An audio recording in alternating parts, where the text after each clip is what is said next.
काँग्रेसने हर्षवर्धन सपकाळ यांचा राजीनामा घ्यावा अशी मागणी भाजपकडून करण्यात आली आहे आणि सपकाळ यांच्यावर निशाणा साधण्यात आलाय।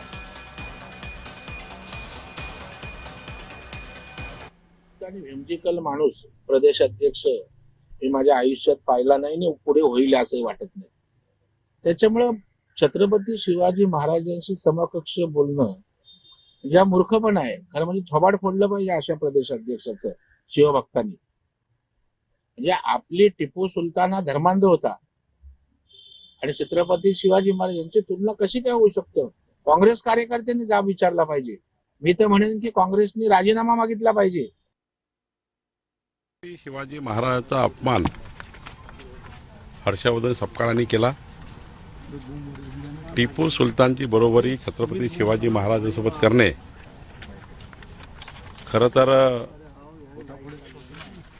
हर्षवर्धन सपकाळचा डोक्यात फरक पडला आहे। त्यांना मेंटल हॉस्पिटलमध्ये ॲडमिट करण्याची गरज आहे। राजीव गांधी यांना काही संवेदना असतील, राहुल गांधींना काही संवेदना असतील तर राहुल गांधींनी तातडीनं हर्षवर्धन सपकाळांचा राजीनामा घेतला पाहिजे।